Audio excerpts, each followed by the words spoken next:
Hey, welcome back.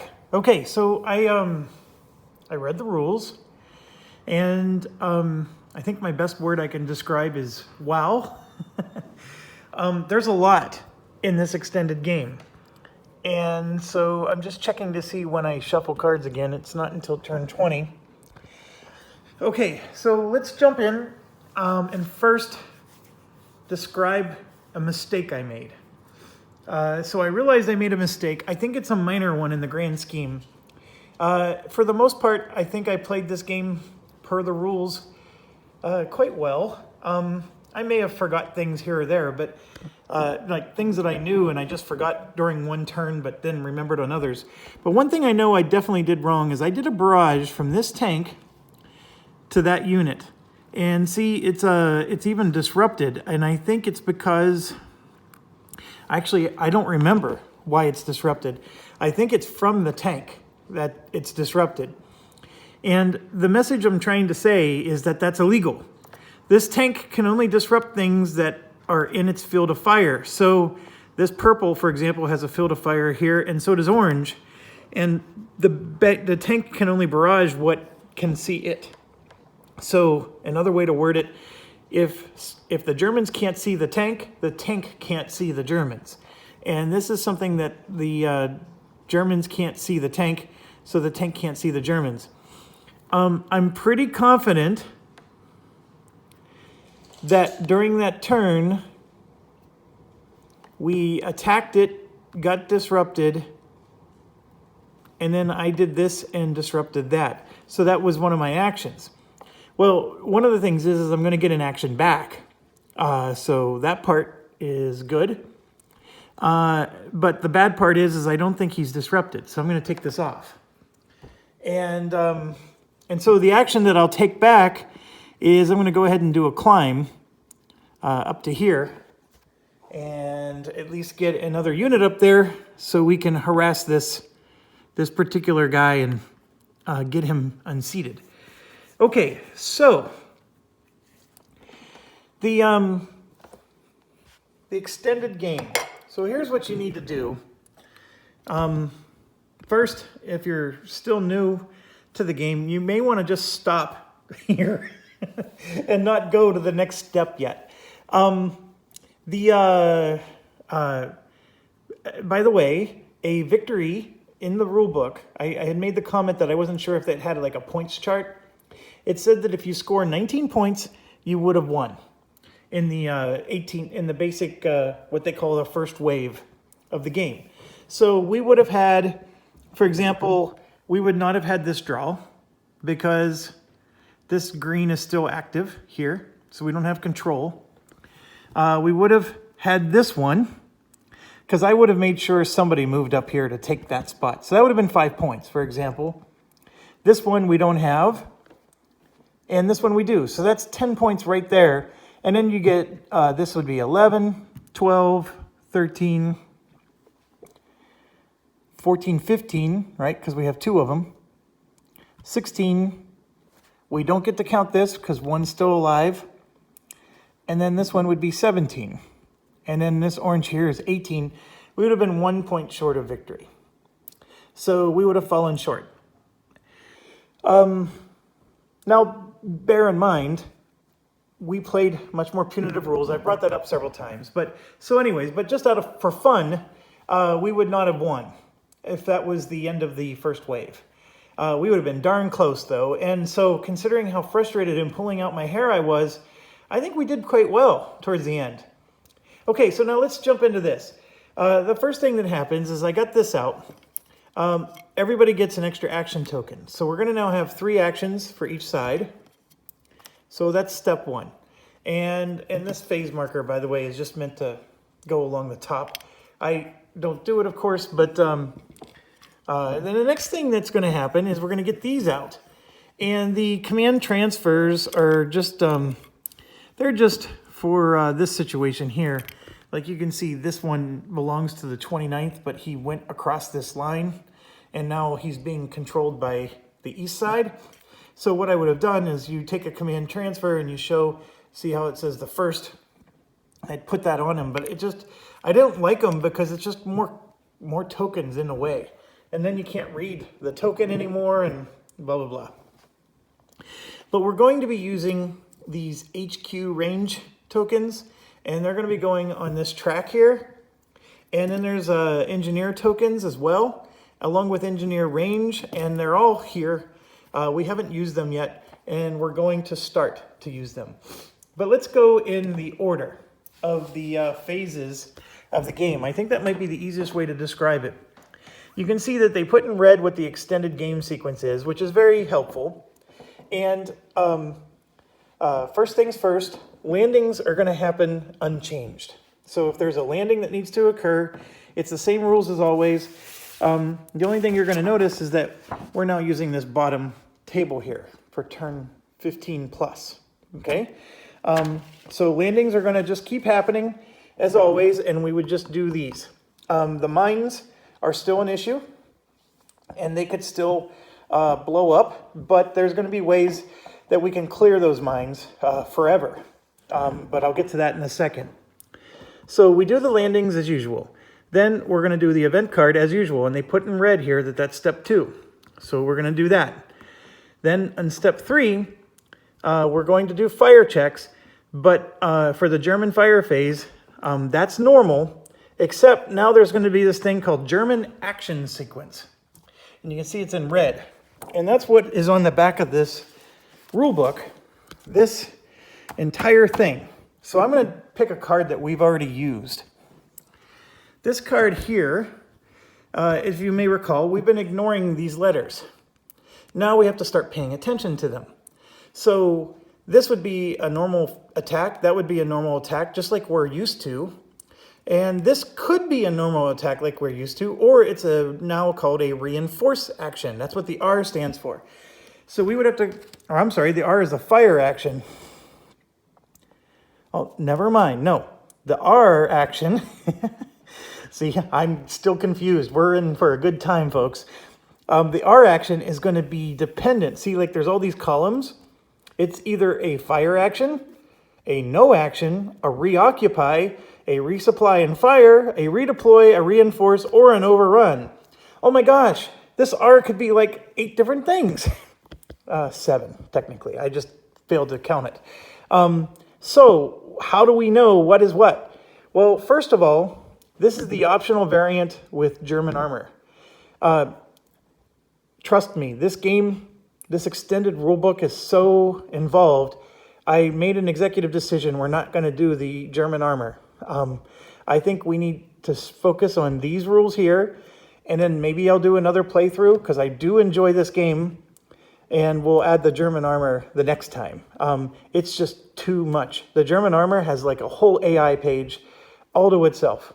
So we're going to go from 7 down to 6 possible outcomes.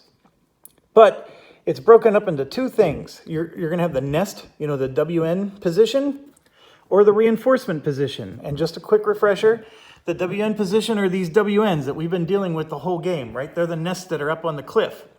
The reinforcement positions are these nonsense, the things that are further in the rear. They have the C1, and those kind of designators. So the behavior of the card, this R action, is going to be based on whether it's the nest or the reinforcement. That's the first thing we have to determine.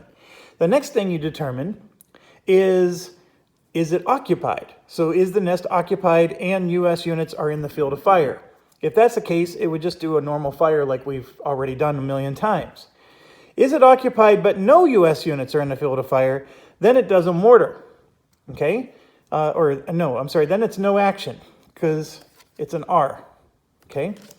Then if it's unoccupied, but it has German communication. Now, we haven't talked about German communication, and this alone is a nightmare. But German communication is you can trace any path. Doesn't matter how convoluted you go, any path from the position to an exit point. And an exit point is just where, like a road goes off. So here you can see that it has an E with an arrow and a D with an arrow. Those are exit points. So for example, this blue WN position is unoccupied, but it can trace a path to an exit point, and it can go this way and just eventually get to an exit point. It cannot count rough terrain. Oh, that's not a rough terrain. Never mind. That counts too, the woods. Rough terrain is this stuff.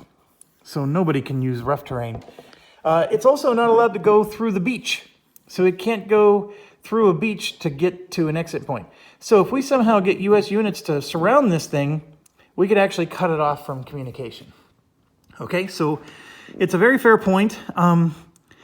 The communication check is going to probably be, I'm going to predict it here, folks. I'm going to forget to even do the communication check at times, or I'll do it wrong, or, I mean, it's a crazy thing where you have to do a lot of checking. So this is going to bog down the game a bit. But that's how because these nest positions that we spent all this time trying to take out, they can actually get reoccupied now. Isn't that crazy? So the next thing are these reinforcement positions, which are the ones that are now mostly on the board. And so they're going to do all kinds of stuff. They can resupply and fire. They can and we'll get into each one of these as we go. And you can see that we're basically going to have to use the back of this rule book when it's the German fire turn. And this German fire turn is going to take a long time to resolve for two reasons. Number one, there's just a lot going on now. And then, the fact that this was blue and it says R, what it means is we have to go through every blue spot on the board and evaluate the result. Even if it's an empty blue spot, we have to go through those. So this is going to take a while. And then we're going to compound that with the fact that I just read the rules. So guess what? I don't remember all of this. It's impossible. This alone is helpful, by the way. But like when I get to redeploy, it says check 16.3. All right, so now we're going to have to go flip through the rule book. So you see what I mean? We're going to have to do some rule book flipping to get through all of this. But I have read it enough to tell you it's doable. It's not like this is like climbing Mount Everest. This is not climbing Mount Everest. This is very doable, but we're going to have to be deliberate and we're going to have to slow down. That's I guess the warning I'm giving to you. But okay, so that's the German fire phase. It is changing drastically. So, and that's probably the largest change. The next thing, artillery fire is going to be normal, and disruption removal, which is done at the end, is normal. So then that's what these fire phases are. And then we go to a second event card. So we're going to do events twice. And nothing really changes there. An event is an event. We draw the card and just do what it says. Our turn numbers are going to just get higher and higher. So we're going to be doing the events at the higher number order.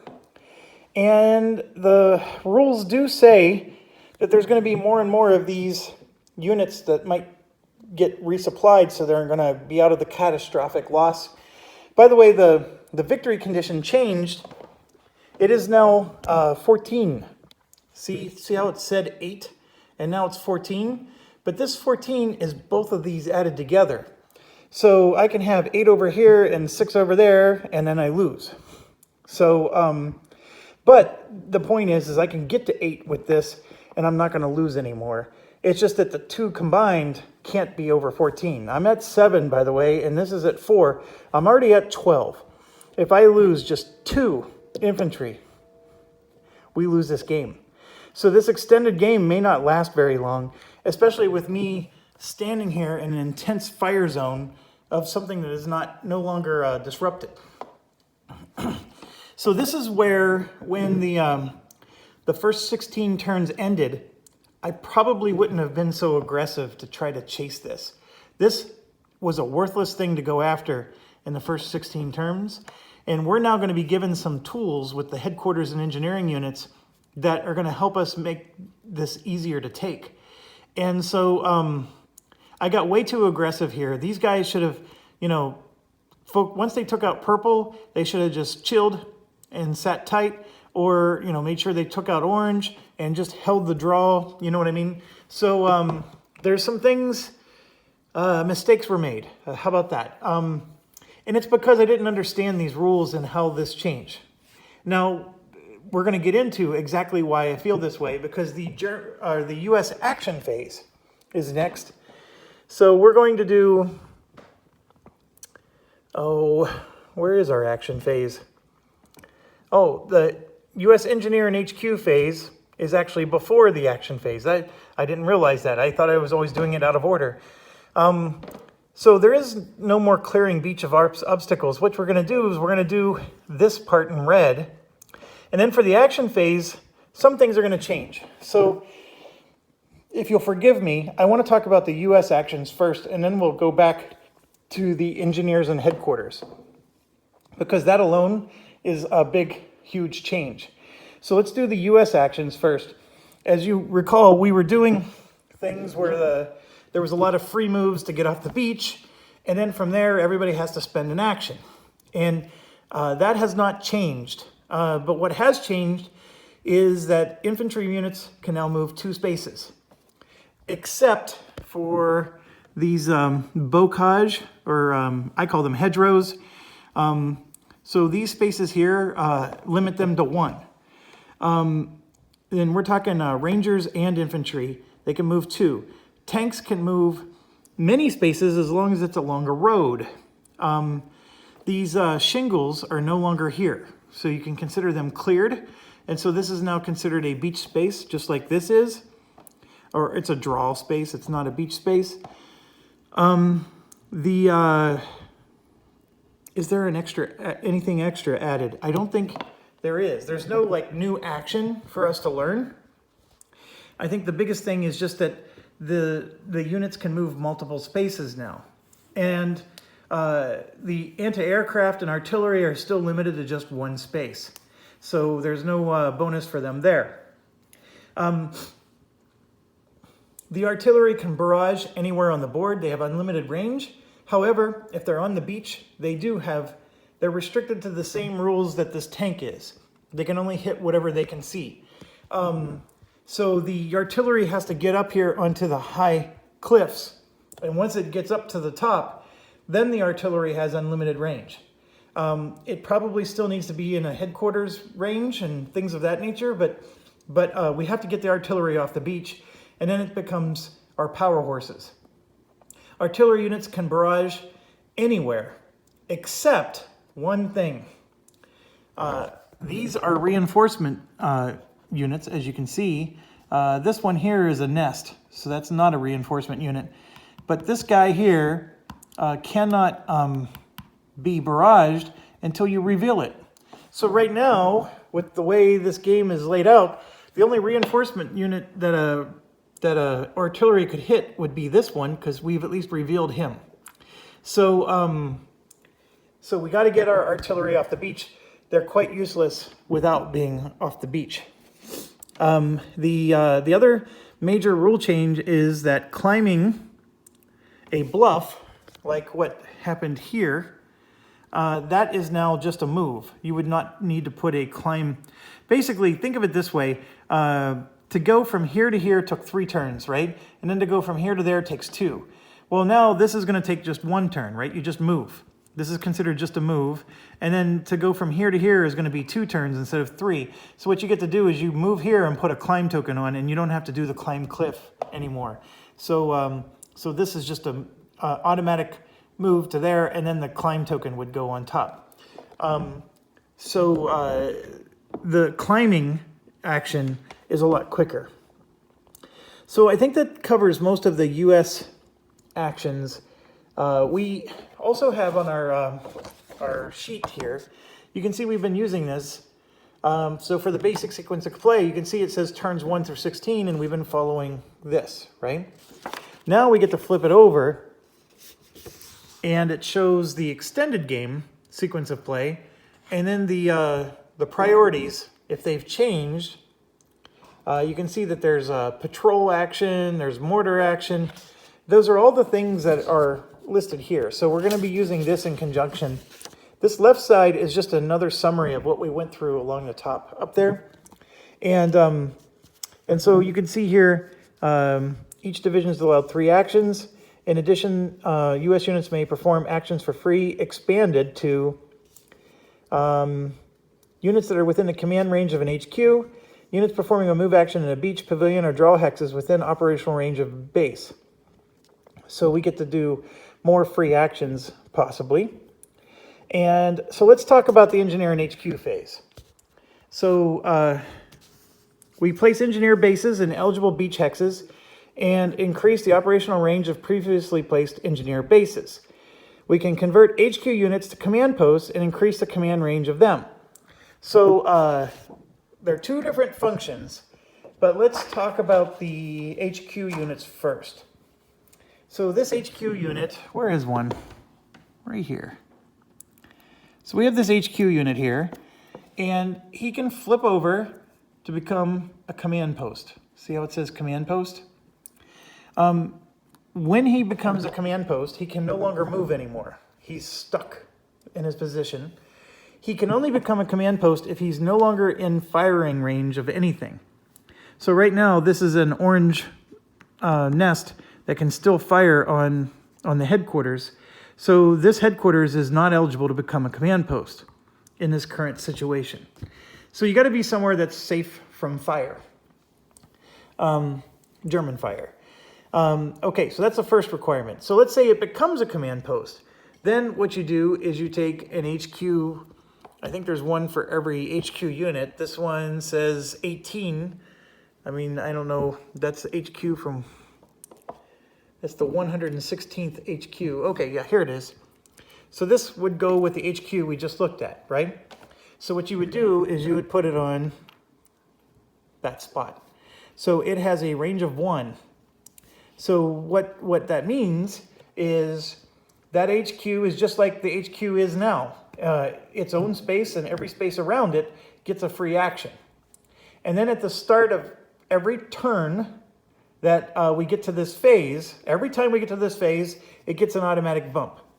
So here you can see it's still 1. But after 2 turns, it's going to get another bump, and now it's 2. And so in doing so, we were able to get a range of 2. And you can see that it caps out at a range of 4. So an HQ unit can extend 4 hexes away and still provide free movement, free actions, free attacks, free everything to all the units within that range. And that includes artillery, anti-aircraft, all that stuff. So what we want to do is we want to position our HQ units in such a way that they're going to have some command and control. Okay, so I hope that makes some sense. It's relatively straightforward from that perspective. The real meat and butter of this is where do we want to do that? So, for example, this is an awful spot. And I'll explain, this will become more transparent to you when I explain what engineers do. But what we want to do is we want to get the HQ unit up on top of the cliff, out of the beach. We got to get him out of there. And the reason is if he can extend his range by 4, I mean, look, think of it this way, 1, 2, 3, 4. So if he was sitting here, he can go 1, 2, 3, 4 and go all the way back to the cliff. And he can go 1, 2, 3, 4 and get almost all the way to the north edge or south edge of the board. I mean, what an amazing range he would have if he was up, in that kind of area. That's a tall order, but maybe we put him here where these units are, right? And so now he's got this nice range so we can at least get these victory points secured. That's the idea. We want to get him off the beach. The HQs need to be up here in these zones and helping us to control these areas. That's what we want. The HQ has the exact same rules. If it ever is fired upon, it would flip back. It would flip from a command post back to an HQ. And I'm sorry I keep using HQ when I need to say command post. But that's the idea. And then, we have to get to a spot where the command post can only be created if there's no fire on that zone. So right now, looking at this situation, I need to get this guy up. And I'm thinking, we have a lot of units here. A lot of enemy units are here. A lot of our units are there. So it would be nice to have an HQ unit over here because this is where we have most of our units. And unfortunately, I don't have another HQ unit to put out over there, but I think we're going to get 4. There's going to be 2 on each side. So that's, I think, an important thing. We're going to basically get to pick 2 spots and have HQ units help out. So now let's talk about the engineering bases. So now that you understand how the HQ units work, engineer bases are going to be similar, except the placement rules. First of all, they're identical from the perspective that you can't place an engineer somewhere unless there's no fire physically on that spot. So that's the first thing. The second thing with the engineer is, yes, they are going to have range as well. And you can see here that the first range they get is 0. And then it eventually goes up. But unlike the headquarters command post, these do not automatically move up every time you get to an engineer phase. You have two choices. You can move this up, or you can put another engineering base down. It's either or. You don't get to do both. And I will double check that rule, but I'm pretty sure that that's exactly what it said. So, so you have to pick and choose how many engineering bases you want to have out versus what kind of range you want it to have. Now, what does the range of the engineering base do? So, for example,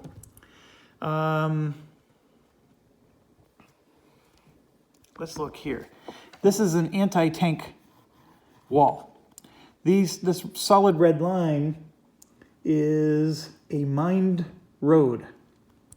So there's mines on this road, so a tank can't go along this until the mines are cleared. So what I can do is I can put an engineer here.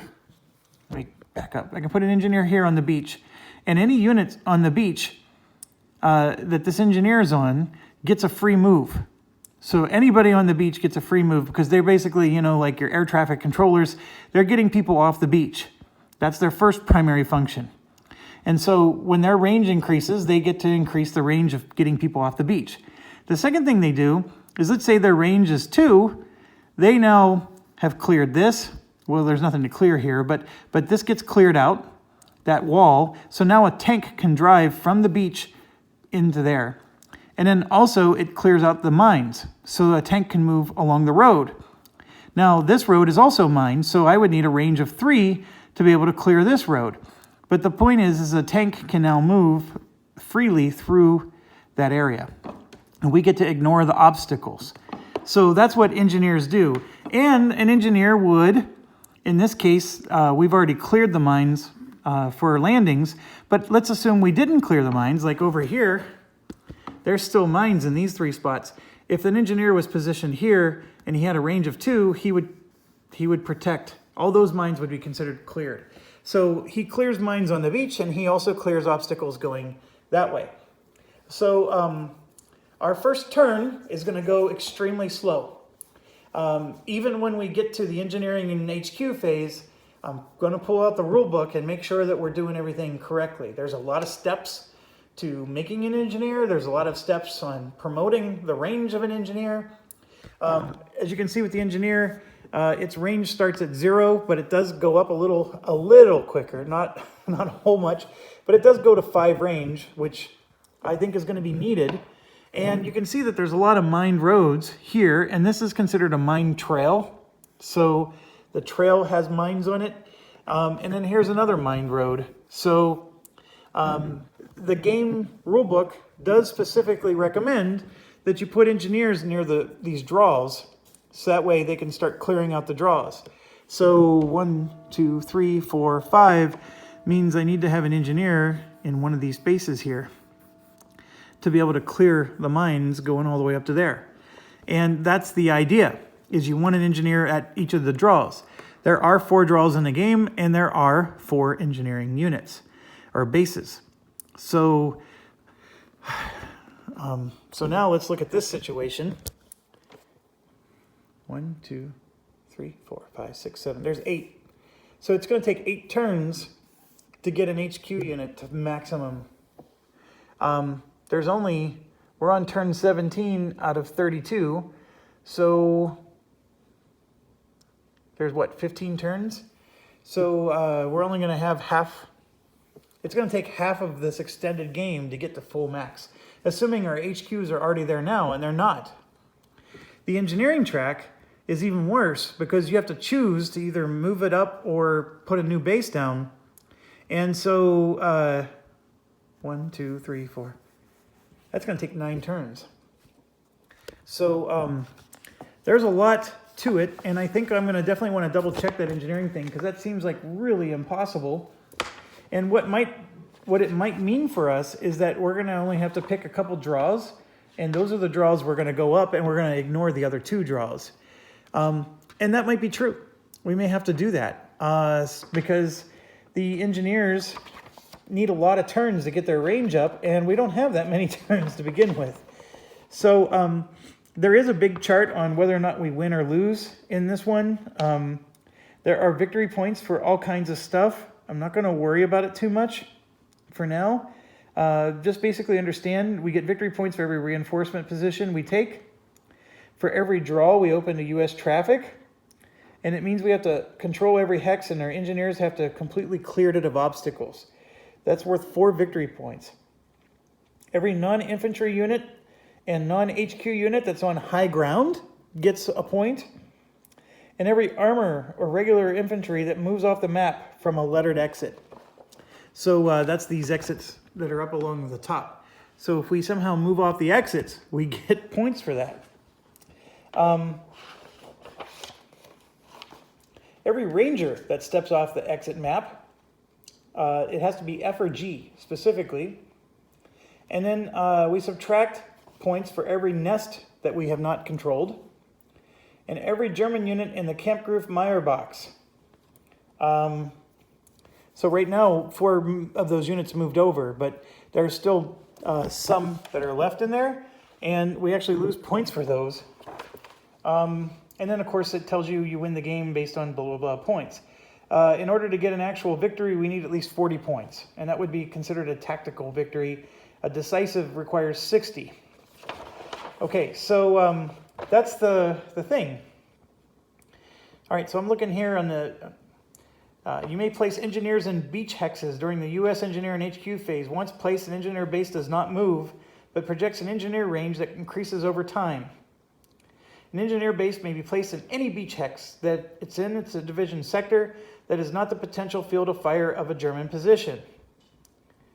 It is suggested you place them near a different draw so that each base projects its engineer range a different amount for each of the draws.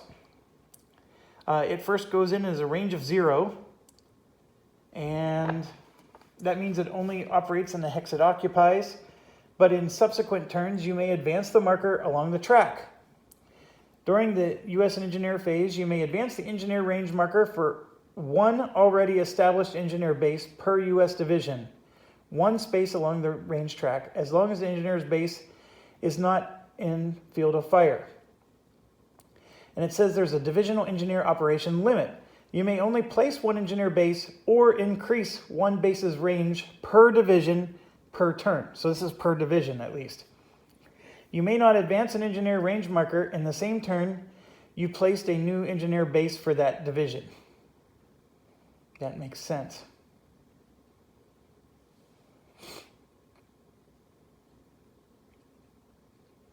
So divisional engineer operation, you may only place 1 engineer base or increase 1 base's range per division per turn. So each division, of course, is each side. So we'd only be able to place 1 base on each side, or that's where I'm getting the you can only place or increase the range. Because if I'm on this side here, I can either place 1 or I'm increasing the range of only 1. So I can't do both at the same time. Now, that's the engineer thing. The headquarters, though, is automatic. As soon as we get to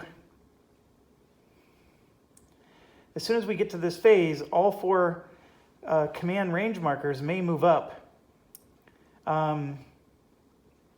There's no limit. I mean, they only move up once, but that's the thing. So we're going to get into that more, I guess, when we get to that step. I know that was 34 minutes, but that was actually quicker than explaining the base game. It's going to take a long time. So let's grab some beer or water and maybe some popcorn, and let's take on this beast of the extended game. All right, now real quick, I did reserve the right to change my mind on things, And I'm going to do exactly that. Because remember I said I wasn't sure how the extended game rules worked and whether or not I wanted my units to be positioned differently. And my answer is I definitely want them to be different. I'm not worried about this tank being here. I would have moved my engineer or my general up because I definitely want him up. Actually, he's not a big deal. I don't need to worry about that. These guys, I started moving them. This one is a perfect move. This one, however, was not. I would have kept him here because the infantry, by the way, in the extended game, and only the infantry, have zone of control around them. The tanks might. I'd have to look that up. But things like the artillery or whatever don't. So this one I moved, I think, this way, and I'm okay with that because this guy is controlling both of these. And here's why. Here's why this is important. So when you're playing the game, these can now be reinforced, meaning that we cleared them out, but a German unit could go and just reappear there. And so we have to have control over these spots. And this one here, for example, can't go that way, and he can't go that way.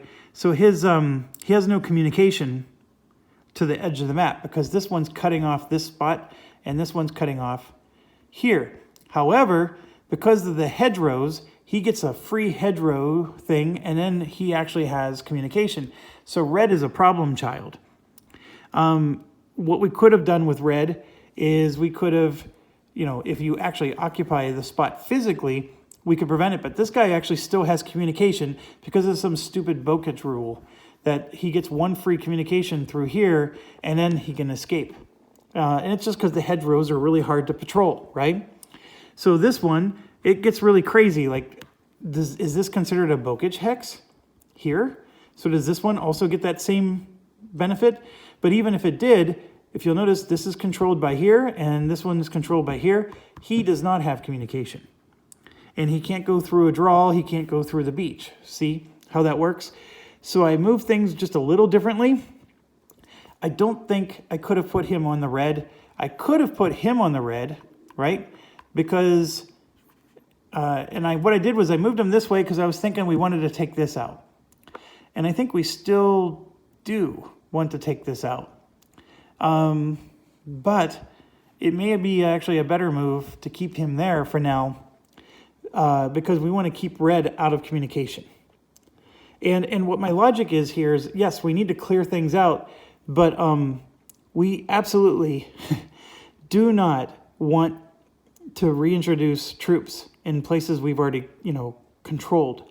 So that's why I'm sort of exercising my right to go back and change things a little. Okay, so the next thing is, the terrain. You can see that for the Bokaj, it's always said that we can't enter unless it's a road for tanks or whatever. And then unit and depth strength is doubled. That is still true. But now it has like this column for turn 17 we've always ignored. Infantry may only move one hex if it goes into a Bokaj unless there's a road. These shingle, anti-tank, and all that stuff there was no movement allowed. Now they don't inhibit U.S. movement if it's in range of a U.S. engineer base. So I hope that's making sense. The bluff. Remember, we had to do a climb action. Now it's saying it does not receive a climb marker, but you only get to move once. You don't get to move twice. The scalable cliff. It now does 2 turns instead of 3. The roads. Tank units can move more than 1 hex through roads. And then, of course, we have to go look it up. But it's like, I want to say it's like 2, 4, and 8. I don't remember. But there's an actual number of spaces they get to move based on whether it's a trail, a road, secondary road, or a primary road. And then the mined road, you can see here, that's the red line. It's treated as a normal road if it's in the range of an engineer base. So we do have some nice adjustments on that spot, and of course this as well. So now coming back to all of this, you can see we have the same situation here, but this is all covered. Blue is wide open again. They could potentially get a reinforcement. So that's a problem child. And I don't have any unit nearby that could have sealed that up. So I'm not going to retroactively change anything. This HQ is finally going to start being able to do stuff. Coming over to here, I did say I wanted to climb, and what that does is that helps prevent purple from getting anything. This, of course, is now in communication range because they can go this way up the draw and then get through.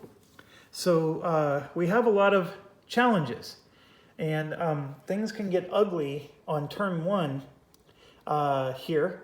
And I think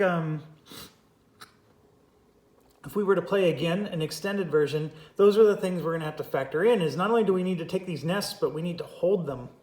And that means keep a unit on the nest and not be so eager to move off and away.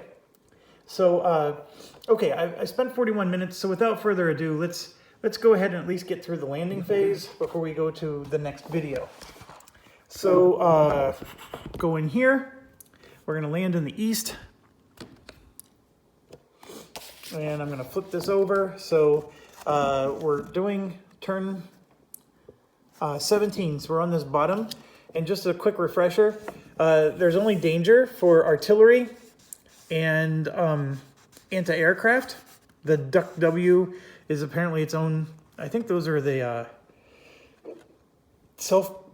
they're the boats that turn into I can't remember what the Duck Ws were. I want to say that they're like the tanks that can float on water, and then they have like an artillery cannon on them. But anyways, they apparently suck because they lose steps and all kinds of nasty things happen. They even get eliminated. So really bad effects on them. But then the rest of them, the anti-air, all the specialized equipment can either be delayed even more, which is removed from play. It's not eliminated per se, but it's removed from play. And then it could even take damage. And then the infantry, however, they don't check anymore. They could strike a mine, yes, but they land. So they're just like headquarters and generals in the basic game. So that's our situation. We only need to check the special stuff. But here's our card. So there's no mine, so we don't have to worry about that. And let's just look at our situation. We got 2 sets of infantry, then they're just going to land. And they land all the way up here. This one is an infantry. It's going to land and land. So they go all the way up. All right, we have, what is that? That's a Canadian unit. It's a Duck W, so it's an artillery, and it's a circle. So circle is A, and you can see that it's eliminated. So poor Canadians, they got eliminated before they even had a chance to show anything. So that was not a good start. It would have been nice to get the... if somebody knows what a Duck W is, feel free to put a comment. I mean, I guess I could Google it. I'm just curious what one is. And if somebody else has already commented what a Duck W is, you don't have to comment again. So that's another clarification. Okay, so done there, and now let's go to the west. So same deal, the infantry are just landing. So we're gonna just land them. Oh, gotta check to make sure that no mines are gonna happen, because infantry are still impacted by mines. And we have nothing but infantry over here, so I only had to draw the card to see if there was a mine. So this is a huge pile. I'm gonna have to deal with this because you only have 2 in a stack. Same with over there. And so with all these infantry landing like this, we're finally going to, I think, have the strength to start making a dent here.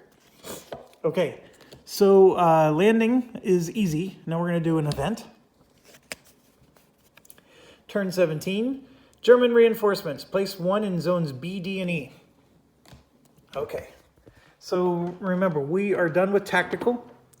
we're now on division, so that means they're all going to have depth markers.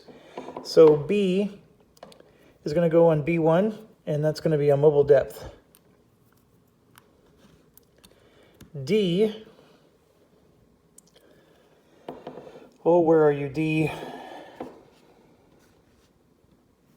That's D2, and it's covered. So I think we're going to D3. So D3, and it's going to get a mobile depth. And then we have, what was the last one? E. So let's see where E is going to be before we grab our thing. There's an E4. That's an E1, F1, E2. Oh, come on. Is this it? E3. Okay, so we are going to do E4. So it's another mobile. Like so. Okay. That is the event. Simple enough. So now we do the most complicated part of the phase, the German fire. So we're going to start with the west. And let's just pray we don't get a brown. And we, of course, do get a brown. Okay, so we're going to start with this one. It's a double red P. So the double red does still need to happen, meaning you have to have a depth marker or red doesn't do anything. And then P is a possible patrol. So we have to go through all of the red zones. Now, if something is not in communication, nothing can happen. So if you'll notice here, it never says it's out of communication, because if it's out of communication, we ignore it. But almost all the red zones here, except for this one, because we established that this is not in communication, and since we control that one, it's not in communication, right? But every other red zone is. So we have to now go through them one at a time. So we have these red zones out here. These are the reinforcement red zones. So that's the first thing we got to understand. It's a reinforcement, and it's a P. So we come down to here, and we got to say, is it occupied? These are unoccupied ones, right? In German communication and within 2 hexes of a U.S. unit. That's important. So we can ignore him, ignore, ignore, ignore, ignore. So actually, this is going quicker than I thought it would. So now we're down to just one red position, and that's this one. And he has a depth marker. So he has the 2 that's necessary to trigger. And he's actually right next to, so occupied U.S. units in field of fire, P, it's going to patrol. It's going to disrupt all U.S. units in the positions intense and steady field of fire, but it doesn't actually fire. So basically it's going to disrupt our inspired guy, because he's in a steady unit of fire, so he gets disrupted. That was actually relatively painless to resolve. So hopefully this won't be as bad as I thought. But anyways, he's disrupted and nobody else is, so we're good there. So now we're going to move to this green. So you can see there's a green R. And it's going to be the same deal. R is reinforced, and I'm really concerned because we said that this green actually has, this green is actually already occupied. And so first of all, we're going to do the reinforcement positions, and you can see there's no green anywhere that's within 2 spaces of a U.S. unit, so don't have to do anything. But we do have this green nest here. And what's going to happen is it's an R. So it's occupied and U.S. units in field of fire. So now the first thing we got to check is, what do we do in a situation where half of it's occupied and the other half is not? So we got to look that up. So I know the rules talked about it. I just don't remember.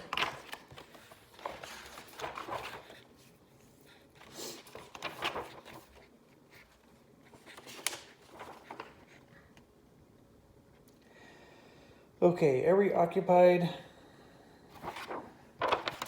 yeah, it says you only need to worry about every occupied nest position, every unoccupied nest position that's in communication, and then every unoccupied reinforcement position that's within 2 hexes of a unit. Those are the things you have to worry about.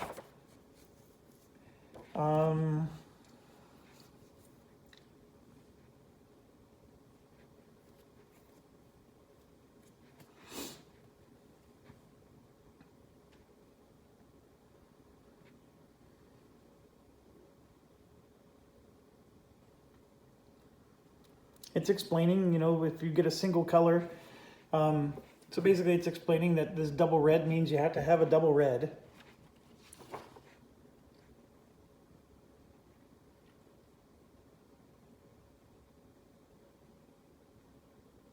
So if only 1 hex of a 2 hex nest position need to be occupied by a US unit to protect it from reoccupation.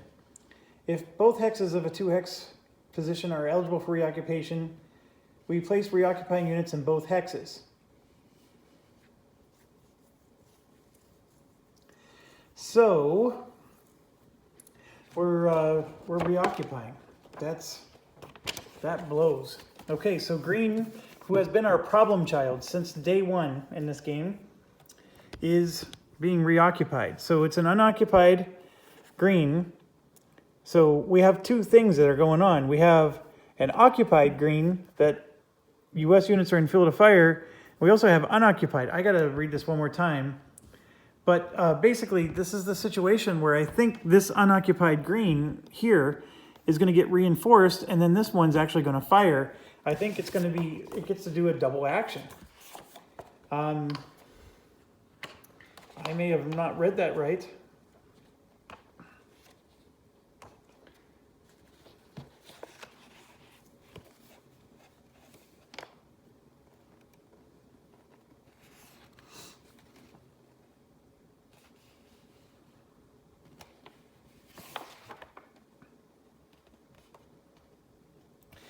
I mean, it just keeps saying things like occupied nest position.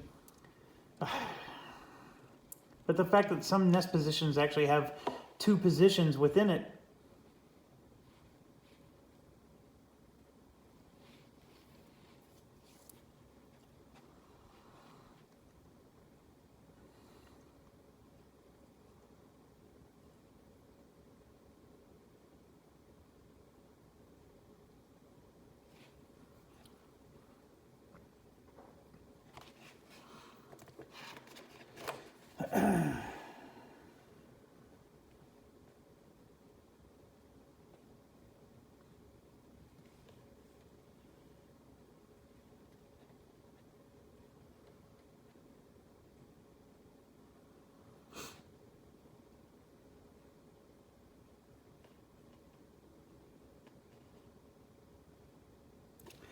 Boy, I wish they were more clear about this.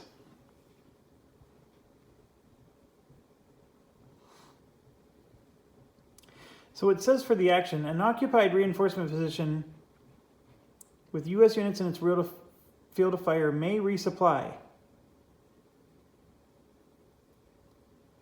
An occupied reinforcement position with no US units may redeploy. An unoccupied reinforcement position may reinforce. An unoccupied nest position may reoccupy. So it says an eligible position for reoccupy is unoccupied nest position in German communication. It does say that if we're in one of the 2, we get to block it, but we're not in one of the 2. In fact, you can see clearly that green is alive and well. So per the rules, I think this is getting reoccupied. Here's my question. Does this one also fire? Or is this reoccupying using, because remember, this is the same nest. Both of these are considered one nest most of the time. And that's what's confusing me. In any other situation, I would know exactly what to do here, but this is very confusing.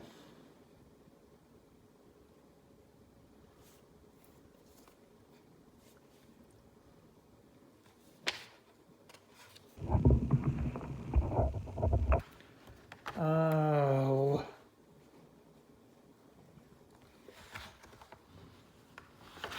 So I'm going to look at the cheat sheet here.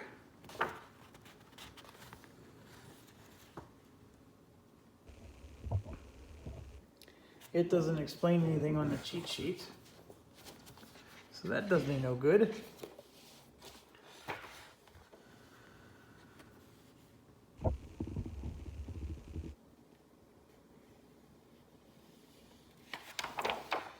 Oh gosh.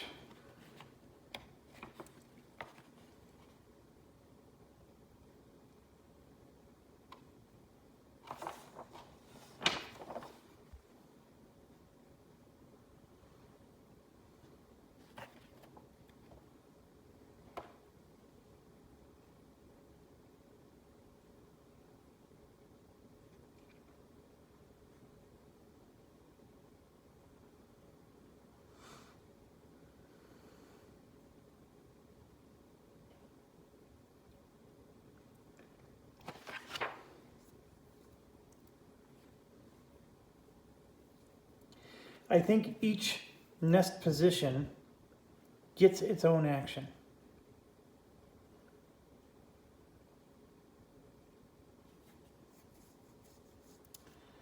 So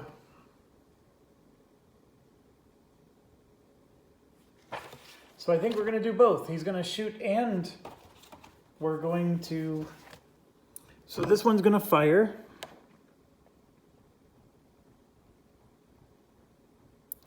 And this one's going to reoccupy. So the reoccupy for a nest, so what we have to do is we have to take all of the nest positions that we killed, and we got to make a shuffle deck, basically. So we got to make these all available again, and there is one exception, and I'm going to get to that in a second. So let me just get all the units. So if it's a artillery one, they are out. So all of the artillery ones are out.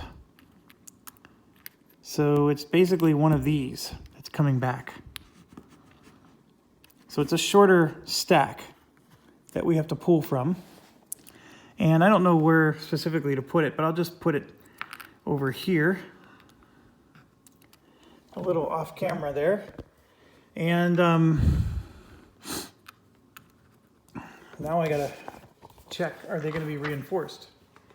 Or I'm sorry, have a depth marker.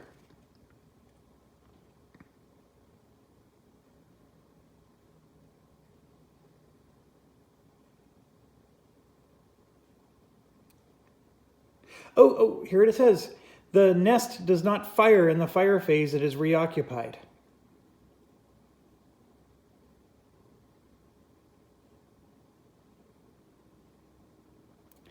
So yeah, it'll reoccupy its rear position, but it doesn't fire. So that's good news.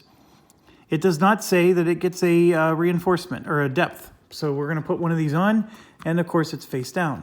And I'm just going to keep this pile over here in the in this section. We don't necessarily need too much of this key, so it's okay if we cover that up a little bit. All right, so we're done with green. And so now we go to brown, and it's an M. And this is a reinforcement position, so it probably will still fire, but let's find out. Yes, the answer is it's going to fire. But let's look at all the other brown positions before we resolve that one. There is one brown position that is occupied right here. So let's go to that one. It's occupied. There's no U.S. positions in field of fire. So it's going to do mortar fire. Hit U.S. units with indicated target symbol within 3 hexes, otherwise no action. There are no U.S. units within 3 hexes, so it's going to be no action for that one. So he's just going to sit tight. But we do have this one here, and there is one that's in the field of fire. So U.S. units in field of fire, it's just a fire action. So let's resolve that. It is a diamond, which is so unfortunate because now that means we got another casualty. Oh my gosh, we're up to 8. One more and we lose the game. Oh, it's A116. we're going to lose this game before you guys even get to see the rules in action. Okay, so that one took that out. And then this one over here, he's going to attack. And he has 2 units, so he can hit 4. So this one's in the intense field of fire, so we just lost the game right there. He's eliminated. That's a game loss. Holy cow. This one here would not get hit, and this one would also get hit. So we would have a hit on that one as well. But there's nothing we can do. We have 1, 2, 3, 4, 5, 6, 7, 8, 9, 10, 11, 12, 13. Oh, we don't have 14, do we? 1, 2, 3, 4, 5, 6, 7, 8, 9, 10, 11, 12, 13. Oh, we are actually still 1 away. So, unfortunately, though, this guy's also getting hit. So he's going to go down to 2 steps. So the game does continue, even though we're on our last leg. And that's it. So their firing phase stunk. And now we're going to go to the west, and we'll probably lose the game here. So coming over to here, we now draw. And I got a purple M. So the purple M is exactly the same as the brown. And so we got to go look at all the purple ones. We have one way over here. He's going to do a mortar action. So this is 3 spaces away, and this is 3 spaces away. And the mortar fire hits units with the targeted symbol within 3 hexes. And I believe these are regular hits, which stink.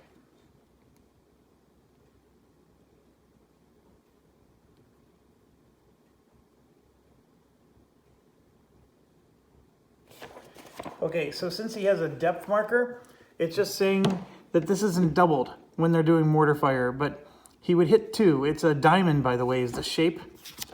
And you have to treat every position, doesn't matter what it is, as if it were a steady fire, which is one of these symbols. So you do need to match the symbol, and neither of these units got hit, so we're fine there. Purple did nothing there. This purple, however, also gets to go, and it's a diamond, and 1, 2, 3 away. There's our loss. No, that's a ranger unit, so we didn't lose. And then, yeah, so we took a hit there. And then I don't think there's any other purple position here that we have to worry about. So now we have a double blue, okay, with an A. And so we look at the blues, and here's a single blue, but there's no double blue anywhere, so we're done with blue. And then we have a single brown, R, and this one, of course, has been a thorn in our side the whole game. And I'm looking around, I don't see any other browns to worry about. So that one, I think, is going to fire. So let's check it out real quick. It is a nest position that's brown, and it's an R, and it's going to fire. So brown R's are going to fire with the diamond, and we're going to get slaughtered. We're absolutely going to lose now, because this is, well, that's not a concentrated unit. So we survive there. That only gets disrupted. We're getting so lucky. And then over here we have bad news, but it's not brown. So we actually did okay. We survived this.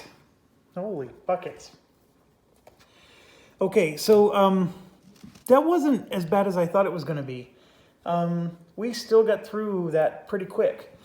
I think, the challenge, of course, is depending on the action, we may have to go look up things in the rules, but it wasn't super bad. I think the thing I'm concerned about is we're going to lose the game, and you're not going to get to see how the extended play works. I promise you, I'm having fun. I want to play this again. So I still have Tarawa and Palelu in my queue. And then somebody also asked for B-17, and I really want to do that one as well. So imagine that. I get to play board games, and what an awful situation for me to be in. Okay, so we did their fire, and I'm just looking. We draw a second event card now, and we are on turn 17. GI initiative, we get one extra action in each division, so that's helpful because we don't have our headquarters and everything established yet. So I think that's very helpful to get one more action in each division. We really need the ones that lets us heal our units. Holy buckets, that's going to be an issue. Okay, so now we move to the engineer and headquarters phase. I can tell you with certainty, none of my headquarter units are going to become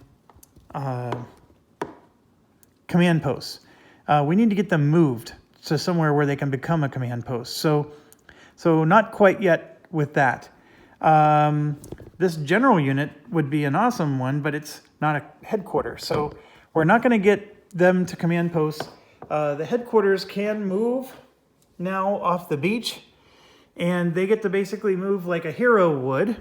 And I'm pretty sure of that. Let me make sure. I mean, they have to, because they have to be able to climb cliffs and everything.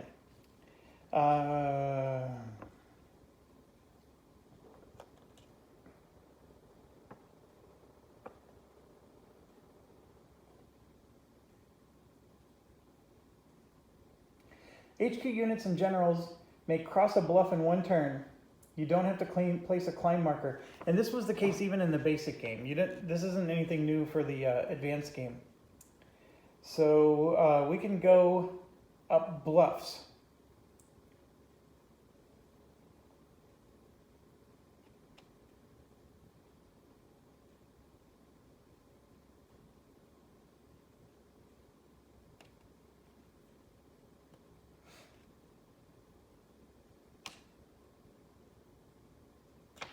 It doesn't say we can climb a cliff, though. So that's fine. The bluff is still enough to get to the top.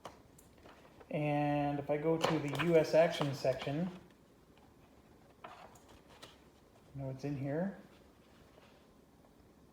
U.S. infantry leaders and tank units may now move more than one hex.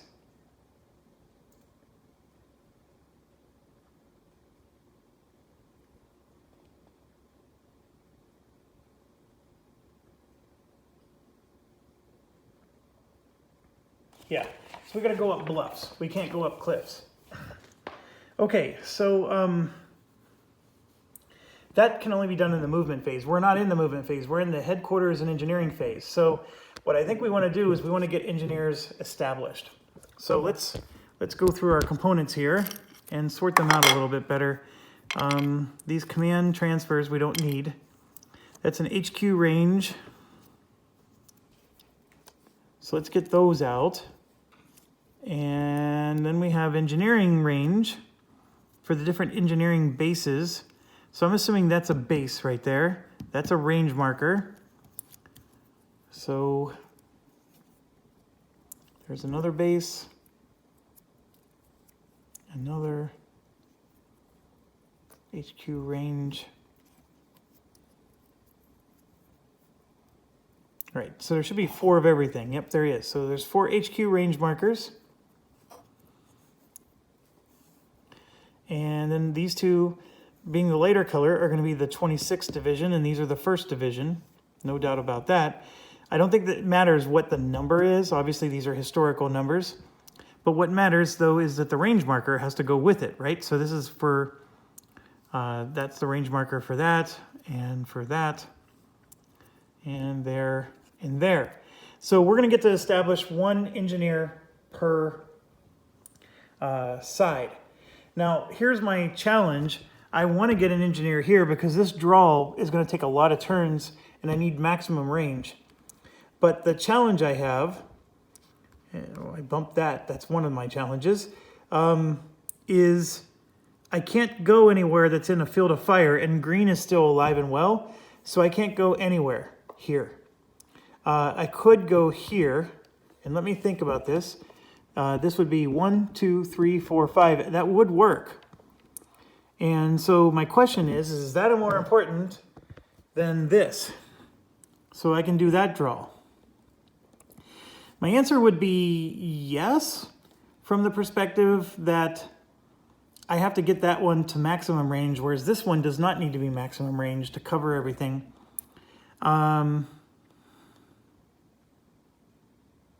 So I am going to do it. I'm going to put this engineer for the 1st Division here where the tank is, because that's out of everybody's field of fire. And it's going to clear these mines down here, obviously, but not yet. And then the range, of course, goes on here. It's a range of 0, and then next turn it can go to a 1. Now, one thing I forgot to mention. Remember at the very first video, I said I don't know what these garrison markers do. If the engineering range includes these nests, you get to place an a garrison marker there, and that forever prevents the nest from ever being reinforced. So it's like a permanent occupation, if you will. And it's an occupation from these garrison units, which means that we can use our regular units to move on and do other stuff. So that's a pretty cool part of the game. But your engineering units, of course, need to have the range to cover that. And if your engineering unit, for any reason, were to be destroyed or have to be removed, then the garrisons are also removed everywhere. So the range is only as good as what it has. Now, the other thing that engineering units do, and we talked about this, I just need to make sure I have it exactly right.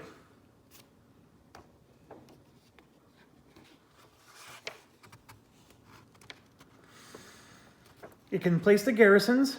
The shingle lane hexsides don't impede movement, but only for its range. So I forgot about that. It clears roads. We talked about that. U.S. units that begin their move in a beach, pavilion, or draw hex in an engineer's range gets to perform their movement action for free. And they can even be moved onto high ground. A traffic management benefit does not extend to units that are on the high ground, and it does not allow combat actions. It's just a move. So that particular engineer, with the way I placed him, probably isn't the most ideal situation. I probably would be better served having him over here. So maybe I'm getting a little too excited. Maybe I should put the engineer over here, because I can at least, I still have some mine situations I can deal with. You know what? I'll do it. I know I got to get the other one out, but we're going to put the engineer unit right there. So 3 spaces away will cover this whole beach, and then he'll be able to extend his cover that way as well. So now we can at least get free movement for everybody that lands on the beach. He can still add garrisons to these two whenever he gets to the proper range. And yeah, we'll just have to add another one over here later. So same outcome, just moved the base. So now let's go to this other one. Which draw do we want to go after first here? This draw, of course, we have a lot of control of. And this one we have no control of at all. So I think that answer is pretty simple. We have to go over here. We don't even have a choice. So I'm going to put the engineer unit there, which should have a nice range for that beach. And we're going to put his range marker out as well. And it's also a 0. So it takes quite a few turns before these guys establish command and control. So I think for now, we're going to sit tight. We're not going to get aggressive here. And with us almost losing the game, we can't. But we still have to get some of these units taken care of, because we're in actually a very sorry shape here. It's action time. Because we did the HQ in engineering phase, and now we need to get our HQ off the beach and up the cliff. So these guys, I'm going to leave be. The general is going to move up, get up off the bluff.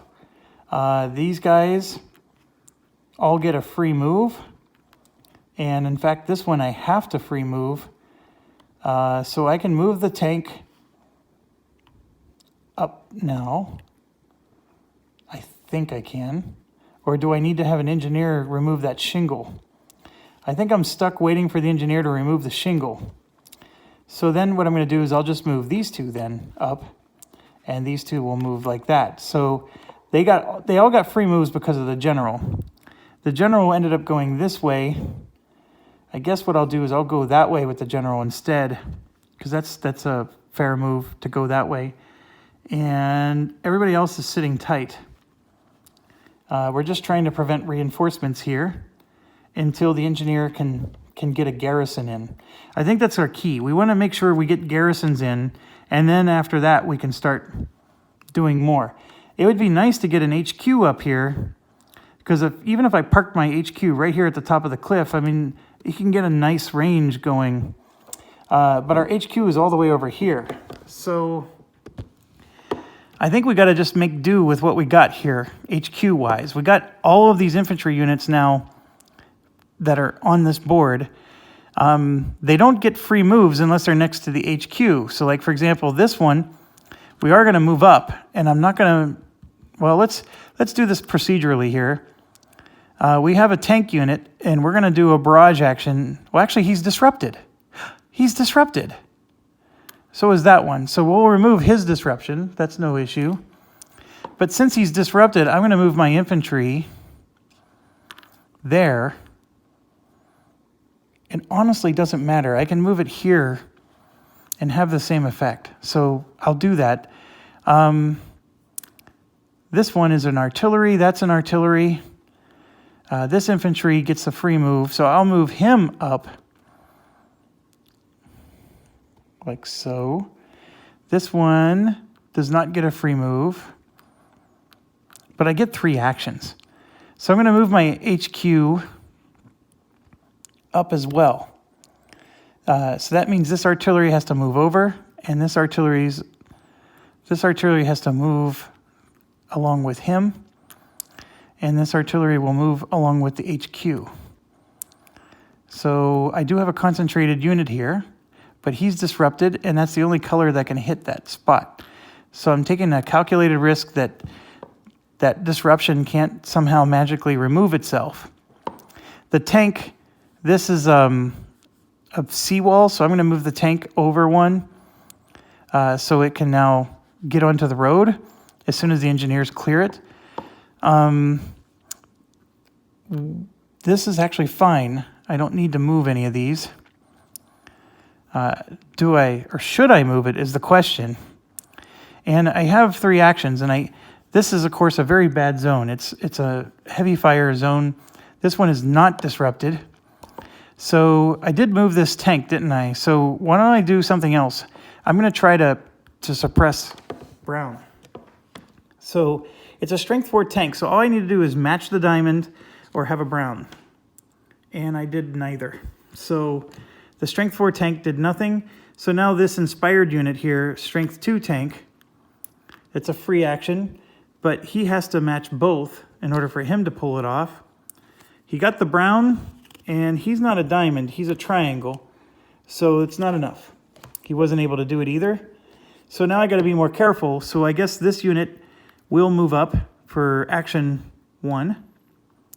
So that unit is in his fire zone, but he's actually, this brown one is actually pretty easy to get at. So, and then I got this one, who's also not a free action. And what I'll do is I'll move him here. Is that a smart move? No, it's not. I'm going to move him here.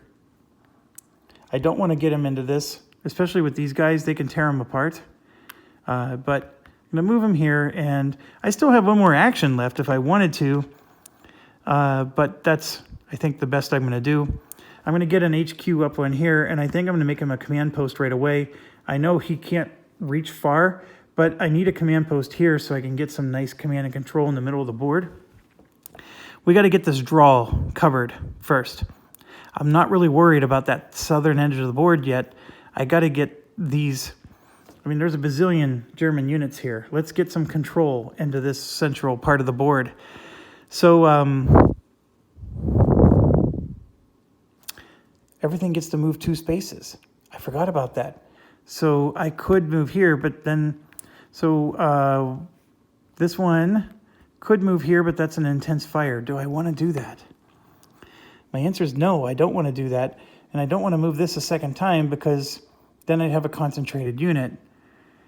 Although I would like to have both of these to take that out, but it doesn't matter. I'm going to just leave it as that. But let's rethink everything else.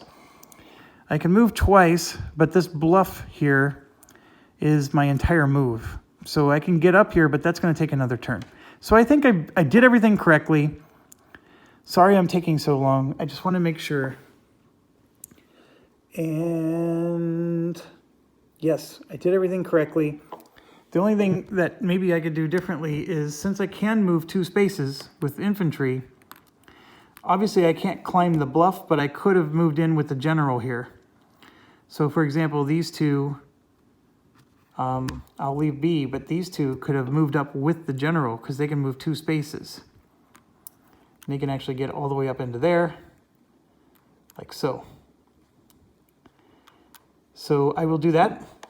And then let's go to the east. So with the east, this climb marker goes away. This climb marker goes away. This disrupted marker goes away. But that means though I can't attack with Jack Diddley over there. This tank can't help until he gets off the beach, and I have this guy just barreling on us. So it's still an awful, awful situation. The HQ unit can't go up. See, this is still considered a, well, what is that? That's not a cliff. That's just a slope. Oh, the HQ unit can do it.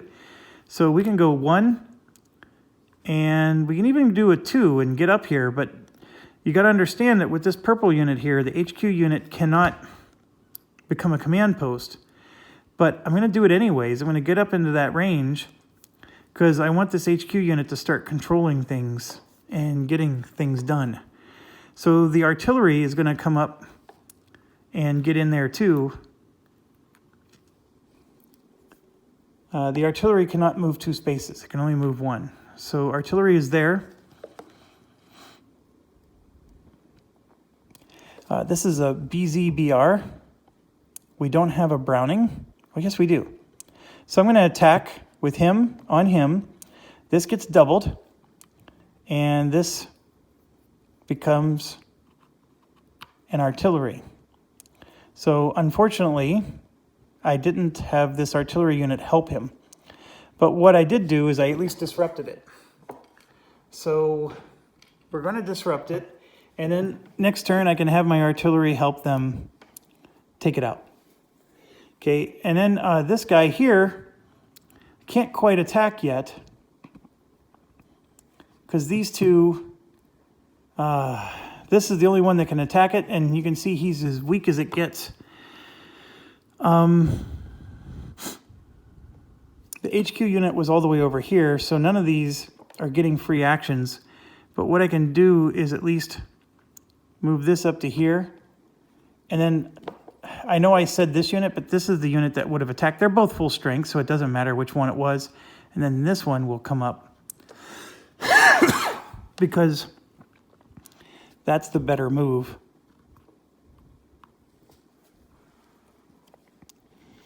And slopes, by the way, are they're not bad at all. A slope, infantry can move right through it. So you can even attack over a slope. So this infantry could have moved 2 spaces if he wanted, but we're not doing that. What I could do is move 2 spaces and get to the headquarters, and I think I will do that, so that way we can at least harass him. And then this, yeah, that's what we're going to do. That's a good move. All right, so we've used 1 action and 2 actions. We've used 2 of our 3 actions. Actually, we used all 3 because this guy moved. So we used all 3 actions. So whatever we do over here has to be free. And they're all free because the general's right in the middle of them. And I think the only thing worth doing is trying to prevent this blue from reinforcing. Unfortunately, this is a big drop, so that would take a whole move to go down. I mean, I can do 1-2, but it's the same outcome. So that doesn't help me. I can at least get these guys off the beach, and I have to because I have 3 units piled up here. So the tank still can't move anywhere, but I can at least get the general up to here, and this unit to there, and then this unit can move 2 spaces like that, because this is all considered regular movement. So the general can at least do that. I don't want to get into this heavy fire zone, so we're just going to sit tight here. This is a purple fire zone for this, so I do need to be a little concerned. If I tried to move him in a way where he would be in less danger, I don't know where to move them to. So that's my issue. So I will leave them. I mean, I could try to move them over. They would then become part of the west, and then they would, you know, be able to attack that. I do get to move 2 spaces, so I would be there this turn. The problem is this one's weak as all get out with a BG, and then this one already has a BG, a mortar, and a Browning, but it doesn't have anything else. It's only strength 4. But you know what? I'm going to do it. I'll move this one 2 spaces over, like so. And then he's positioned to either attack this or help flank this. So, okay, that's my turn. And I forgot one thing. I forgot to place this. This is an ER, and it's an anti-aircraft, so I want it to be near our engineering unit, so I'll put it right here so it plops right on top of the engineering unit. Okay, we move to turn 18. Not quite shuffling cards yet. Start at the beginning, we do our landings, and there's only one thing to check here, and that's this guy, and he's a diamond. So the diamonds are going to be B, and B is it's delayed until June 7th. It's removed from play. So I don't know why it doesn't say eliminated, but that's just as good as eliminated. So he's removed from play. So I took him out.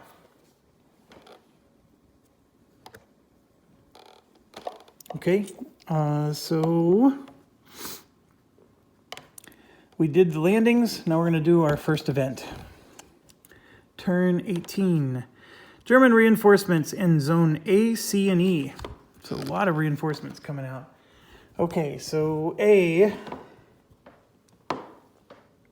that's the funds. A. And then we're going to use our first building depth. So here's a building depth, like that. And then the next one is C. It's this one right here. And the last one is E.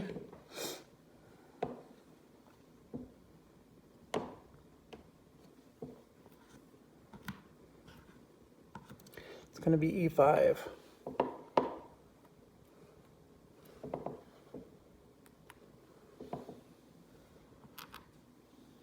Okay. All right.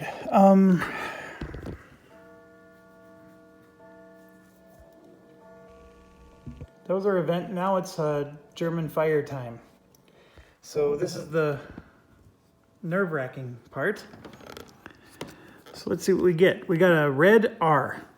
So looking at our red situation, an R would be reinforce or reoccupy. But you can see here that we have red covered. Red is not getting jack diddly over here.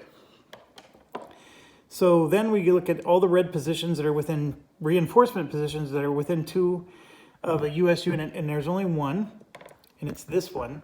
And there's a U.S. unit that's actually in its firing range, because you can see the little red dot there. So a red R, reinforcement position, that U.S. units are in field to fly. It's resupply and fire. So we place a depth marker, if none, before firing. They already have one, so we don't have to worry about that.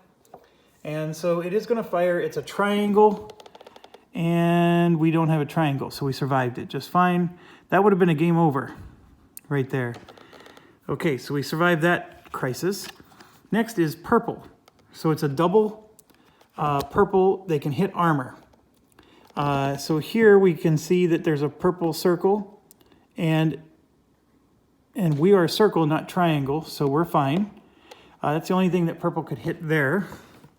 There's no other, there are purple units, but they're way out of range, so nothing happens. But there is a purple unit here, and that's also a circle, so we survived. No purple there. How about here? Is there a purple here? Yes, there is. There's the triangle, and there's the game over. He's dead. D116.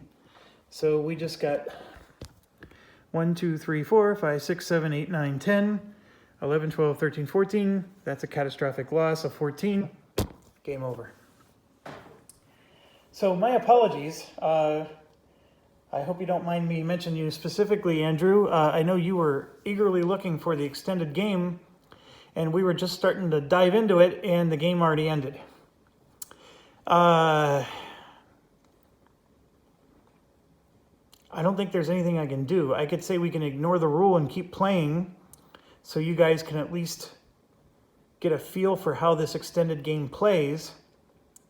But I think it starts to get to a point where it's silly if you've lost so many units. But that's how the cookie crumbles with this. I lost a very good solitaire game that is challenging. This reminds me of Robinson Crusoe, where sometimes it can be very frustrating, but I still enjoy it.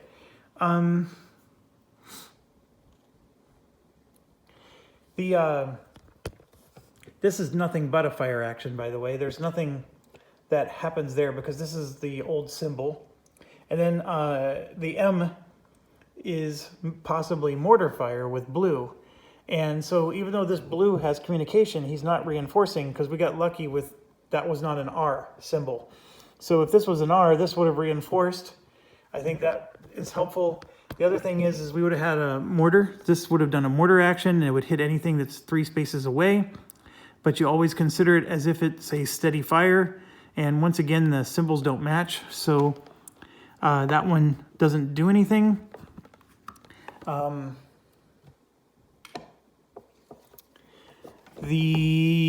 else? So that would have been the end of this. So here's what I'm going to do, Andrew. I'll at least finish out the turn for you. And then I think I want to play this again. I know I'm eagerly looking at D-Day Tarawa. I mean, I actually have all 4 D-Day games. I'm crazy that way. I bought them all, and I've only played this one. I've never played the other games ever. So I'm a little crazy that way, and I'm eager to try them, but I have to be in the right mood to read rule books, and I've read this one. I don't have a full mastery of it, and I don't want to move on yet. I'm starting to feel like I'm finally getting this game, and I want to keep it. So we'll do this again, but let me finish this turn. So we'll do this, and then we're going to draw again. This is for the west. So here you can see purple is doing mortar fire with a circle. So this one would do mortar fire with a circle, and this artillery unit would be destroyed, and then we would take a hit with this guy as well. The thing is it only hits 3, it can only hit 2 units. Mortar fire is not double. So since this is a double spot, it can hit 2 units. And it actually does hit 2 units. So that hurts. Anyways, that's how that would be handled. The R, you can see here, this is a double. Oh, I'm sorry, I'm not showing you. So that was the M we just did, and it did mortar fire for purple. So this purple had no units within its zone of fire. So instead it does mortar fire, which is 3 spaces away. So that's what purple does. This purple would have done mortar fire as well. And then 1, 2, 3, he would have actually injured that unit as well. And this one, they're both circle. And then this would have also ended the game because that unit's eliminated. And I'm not going to bother getting out the single step stuff. We're just finishing out the turn. So we are now at 15 catastrophic loss. And then you get to blue, but it's a double blue, and there are no double blues on the board. There is a single blue here, but not a double blue.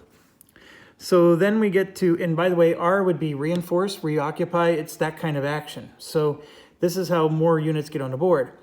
The P action is also a double. It's a double green, and you have a double green here.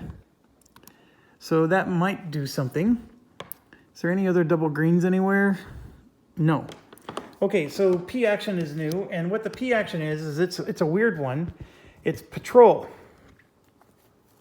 So this is a reinforcement position that had nobody in its zone of fire. So it's reinforcement, it's occupied, but there's no US units in the zone of fire. So it's going to disrupt one US unit within 3 hexes. Because what they do is they go on this patrol and they disrupt you, but they don't actually hurt you. They're trying to harass you so you can't, do your mission. So there is no US unit within 3 spaces. So then I believe nothing happens. Now it does point me to the rule book, but I think nothing is going to happen there. So let me check it real quick. 16.6.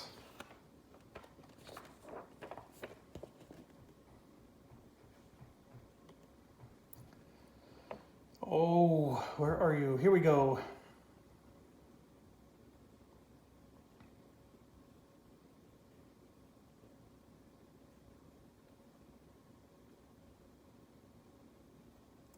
So it specifically says if there's no US units within 3 hexes, nothing happens. And if there was more than 1 US unit, it still only disrupts 1 single unit. And it's going to be whatever one has the highest strength. And if there's a tie, we get to choose. So that's how a patrol works. And so their attacks would be finished. And then we would draw an event card. And you can see remove disruption from all German positions. That is awful. But it's happening after the Germans have already attacked. So this orange one, for example, had a disruption token, so it's gone. But we don't have to worry too much because, like I said, they've already done their attack action. And so then, yeah, it's the HQ and engineer phase. So then what I would do is... This HQ is not quite where I want him to be, but this one up here is. I would like this HQ to become a command post, but I can't do it because this guy still exists. So what I would do is I can't do anything with that, but I can go to the engineers now, and I can increase both of their range, so now they're both at a range of 1.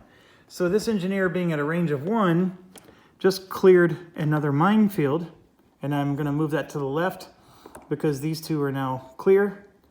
And then this is now open, right? So we can get through. So this tank can move 2 spaces and get through. With an action, of course. The tank is not in the engineering range, but once he is in the engineering range, this tank can move for free. But that's not quite the case yet. So I would love to do the command post, but like I said, I couldn't. And both of my engineers, I just increased the range. This one, by increasing his range, this tank can now get off the shingle because you can consider that shingle to be cleared. And then if there was a mine here, that would also be cleared. But there is a mine there, so this tank can't go that far yet. But understand that once he's on higher ground, which I believe this is considered higher ground, he no longer gets free movement from the engineer. He has to get it from an HQ. So that's part of the reason why we want to get those HQ command posts going. So that would be the HQ and engineering phase, and then we get to our phase, and then this is where we want to just beat the crap out of things. So obviously I would like to get my HQ up here. And I can take my artillery with me, but I'm not going to. My artillery is going to stay here because these guys are going to attack this. And can they do that? I don't think they can, actually. It's a bluff hexide. Attack is prohibited. But we can move up the bluff for a move action. So we at least got out of the intense fire. So that part's accomplished. And then this one I want to get out of there too, so I can at least move it up. This tank can't do anything. Well, the HQ is next to it, so it could move, but it still can't get over the shingle because there's no engineering unit here. So I'm going to leave it there, and then he'll just do a barrage. So I did not get orange, but I did get the diamond. And so I would have at least successfully disrupted it again, so we don't have to worry about him. And then this tank can't do anything. He might barrage, but let's see what happens up here. So I get 3 actions, as you may recall. Everybody over here is sitting tight. I'm going to get these guys, along with the general, up the bluff. That guy is still going to get the free action. These two are going to go up the bluff. Remember, it's no longer a climb action. And then I will get this tank up there, because he gets a free move because of this. But I can't move the tank into there. So that's stuck. This is a ranger. I can move him for free, but I'm holding this so nobody can reinforce it. And then I'm holding this so no one can reinforce it. So that's why I'm taking a pummeling from purple with the mortar action. Okay, so getting back to here with the 3 actions. Action 1 is I'm going to attack from here to here. And so this is actually a 7-2. This is a heavy infantry. He can shoot from 2 away. I didn't even make that connection. So my apologies there. So anyways, this takes a BZ, a bazooka, which I don't think infantry units have. Yes, they do have a bazooka. And then the range 2 ones have, oh, they actually have less. These range 2 guys have less stuff, but they do have a bazooka. So we successfully passed that check. And then there it is, naval artillery. So the only way I can remove this is if I'm willing to take a step hit. And this is awful because this is one of the best units out there, being heavy infantry with a range of 2. But I don't have any naval artillery. I don't have any heroes. So I would have to take the hit. So that now becomes just a regular infantry, but this would get destroyed. And then we would finally disrupt this guy. And then this one would then attack here. And you can see that needs a bazooka. And this guy does not have a bazooka, but I am double. So I would disrupt him as well. And that's how that cookie would crumble with 2 actions. And then this one would spend 2 actions to go 1. Well, actually, he can't attack that way. So I would go 1, 2, and safely hope that those 2 would not magically remove their disruption. So that's how I would do that. And so you can see I'm starting to put the squeeze on things. One rule with this guy, with the range 2, he could sit here in this spot and shoot 2 across at him because they're both on equal level. So it's like you're shooting from one cliff over to the other cliff. He couldn't sit down inside, though, and shoot up 2 spaces away. So yeah, there's like some rules around elevation and being able to, you can shoot 2 spaces away as long as where you're shooting to is the same elevation as you. So that's one of the things you got to bear in mind with him. Okay, and then, going to the other side.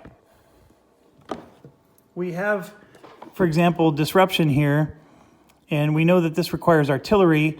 So with the general being here, I would use this free action from that artillery along with this, and I would take out that, and then of course it's already disrupted, so that would be gone.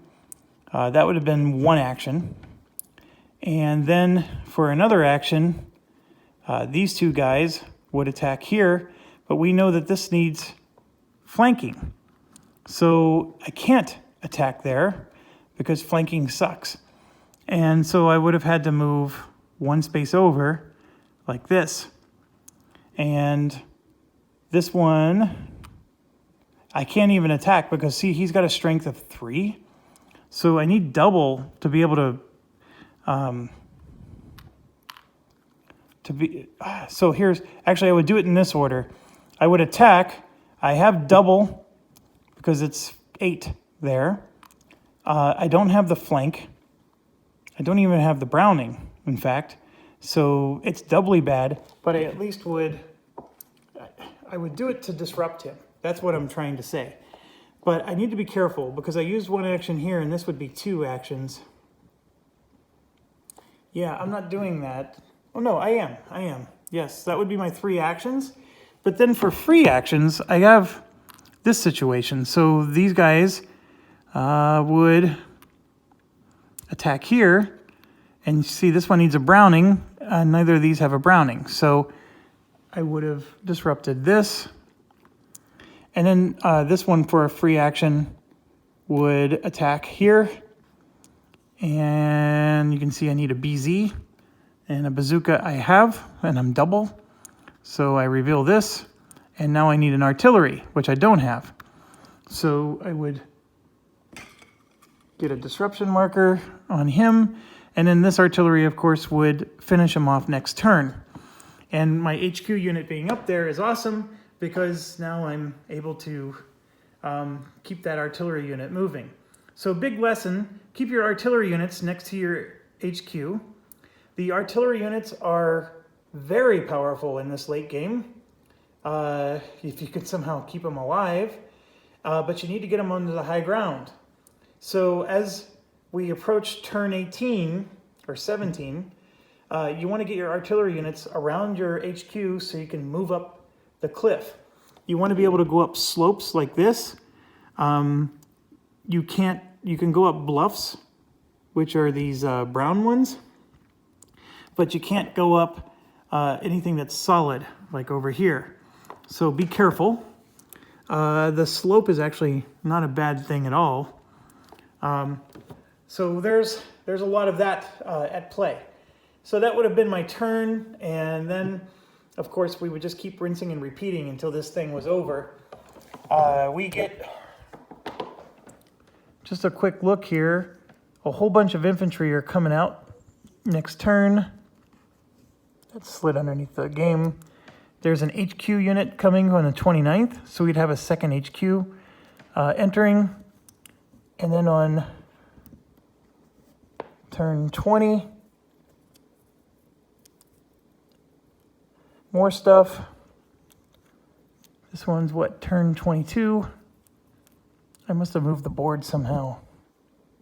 Another HQ unit comes out on 22, and you can see here that something really slipped under. That comes out on turn 23. I'm just making sure nothing else slipped under. So you do eventually get 4 HQ units, and the HQ units that come out later, you know, I guess you would mad rush them up, and then they can maybe go deep to help you to get deeper control. Or you could at least have shallow control, so you can at least control the northern part of the board. I don't know what the right strategy is there, but obviously my plan here was this HQ, as soon as this guy is eliminated, this HQ is popping. So even though I'm right next to the beach, I'm popping. I don't care, because a nice radius around him covers a large portion of the board. And then I was going to do the same thing here with this one. This one's going to pop, and then we're going to control this. So we'd have some overlapping circle here, and then only the fringe is not covered on both sides. And then when I get 2 more HQ units, one of them can maybe pop way deep, and the other one can pop deep over here. And so then have, like, if you think of circles, I'd have a circle here, here, here, and there. And then these little fringe ones there and that fringe guy there would not quite be in range. One thing to point out, these VP areas actually do give you VP. So I may want to consider having an HQ unit that covers those, but you can't be everywhere. So pay attention to your VP units. The VPs There are some in the middle of the board. There's actually quite a few, in fact. But there's also some on the edge. And then for whatever reason, there's some kind of bonus if you move units off. So if you can somehow move all the way up the map, you can exit on these roads and you score points. The Rangers, for whatever reason, have to exit at specific spots, F and G. So maybe one of the things I should have been doing is my Ranger units should have been single-handedly clearing out this right side because they move for free. They don't need an HQ. My Ranger units died a lot in this game. So there I am. I'm at almost 2 hours. This is going to take forever. YouTube's going to be very mad at me. Okay, I will go ahead and stop. Thanks for watching. It is very late at night here, so as much as I want to start another one right now, I'm going to have to wait till tomorrow. So I'll get this going. I'll get this uploaded at 2 hours. This is going to take all night to upload. There's a lot of units I need to sort out so I can get it reset up. But let's try this again. And we learned a lot. Now that we know these extended rules, at least some of it, I think I have an idea of strategy. But you know what? It all turns out, it still boils down to flipping those cards and do you get hit or don't you? We got hit a lot. There's nothing I can do about it. Sometimes you have to run through these heavy fire zones and hope it just doesn't pick your number. So I still think there's some things we could have done better. I think this green area, which you can see I'm finally kicking its butt on turn 18, this should have been gone by turn 10. So that green area was so stout. They deserve some German commendations there. This orange area was quite stout as well, but it's actually quite easy to take out. It's just that this particular part is hard, although this is just a slope, and I think I misunderstood that. This is actually pretty easy to attack across. It's just slightly worse than the shingle. So there's some here that should have been real easy to take out. That one, the red one. This blue one is protected by a bluff, so you have to sort of sneak up and around. There's things like that. You know, it takes a little bit of extra effort to get to, but you should have been able to do it. This green one, of course, takes extra effort to get to, but it's not as powerful. This purple one takes a ton of effort to get to, and we actually took that one out. This one, easy, not so easy. This one is sort of like the purple on the other side. You got to climb up these cliffs to get to it. This one is actually quite hard to get to because of these bluffs. This one should have been easy, and he was a bear. And even the brown should be easy. It's really hard to land at this part of the beach. Oh, okay. Enough of that. Stay awesome.